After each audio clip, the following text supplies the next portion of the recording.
Albert Einstein once said, everybody's a genius, but if you judge a fish by its ability to climb a tree, it will live its whole life believing that it is stupid. Ladies and gentlemen of the jury, today on trial we have modern day schooling. Glad you could come. Not only does he make fish climb trees, but also makes them climb down and do a 10-mile run. Tell me, school, are you proud of the things you've done?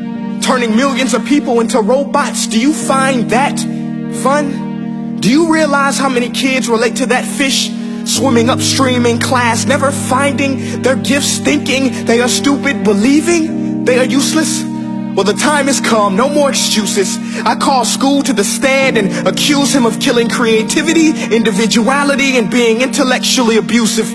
He's an ancient institution that has outlived his usage. So, Your Honor, this concludes my opening statement, and if I may present the evidence of my case, I will prove it. Proceed. Exhibit A. Here's a modern day phone. Recognize it? Here's a phone from 150 years ago. Big difference, right? Stay with me. Here's a car from today, and here's a car from 150 years ago. Big difference, right? Well, get this. Here's a classroom of today, and here's a class we used 150 years ago. Now ain't that a shame? In literally more than a century, nothing has changed. Yet you claim to prepare students for the future? But with evidence like that, I must ask, do you prepare students for the future or the past? I did a background check on you and let the record show that you were made to train people to work in factories, which explains why you put students in straight rows, nice and neat, tell them sit still, raise your hand if you want to speak, give them a short break to eat, and for 8 hours a day tell them what to think. Oh, and make them compete to get an A letter which determines product quality, hence grade A of meat. I get it. Back then, times were different. We all have a past. I myself am no Gandhi. But today, we don't need to make robot zombies. The world has progressed. And now we need people who think creatively, innovatively, critically, independently, with the ability to connect. See, every scientist will tell you that no two brains are the same. And every parent with 2 or more children will confirm that claim. So please explain why you treat students like cookie cutter frames or snapback hats, giving them this one-size-fits-all crap. Watch your language. Sorry, Your Honor, but if a doctor prescribed the exact same medicine to all of his patients, the results will be tragic. So many people will get sick, yet when it comes to school, this is exactly what happens. This educational malpractice, where one teacher stands in front of 20 kids, each one having different strengths, different needs, different gifts, different dreams, and you teach the same thing the same way? That's horrific. Ladies and gentlemen, the defendant should not be acquitted. This may be one of the worst criminal offenses ever to be committed. And let's mention the way you treat your employees. Objection. Overruled. I want to hear this. It's a shame. I mean, teachers have the most important job on the planet, yet they're underpaid?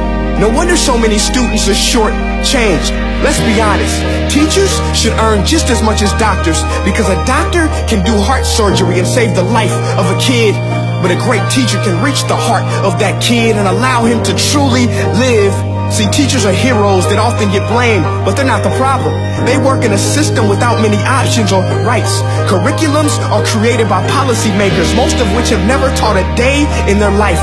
Just obsessed with standardized tests. They think bubbling in a multiple choice question will determine success.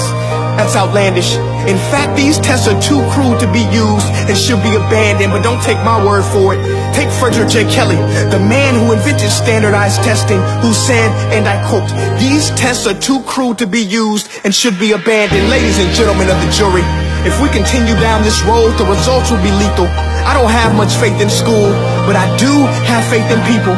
And if we can customize healthcare, cars, and Facebook pages, then it is our duty to do the same for education, to upgrade it, change it, do away with school spirit, because that's useless. Unless we're working to bring the spirit out of each and every student, that should be our task. No more Common Core. Instead, let's reach the core of every heart in every class. Sure, math is important, but no more than art or dance. Let's give every gift an equal chance. I know this sounds like a dream, but countries like Finland are doing impressive things. They have shorter school days. Teachers make a decent wage. Homework is non-existent, and they focus on collaboration instead of competition. But here's the kicker, boys and girls. Their educational system outperforms every other country in the world. Other places like Singapore are succeeding rapidly. Schools like Montessori, programs like Khan Academy. There is no single solution, but let's get moving. Because while students may be 20% of our population, they are 100% of our future. So let's attend to their dreams, and there's no telling what we can achieve. This is a world in which I believe, a world where fish are no longer forced to climb trees. I rest my case.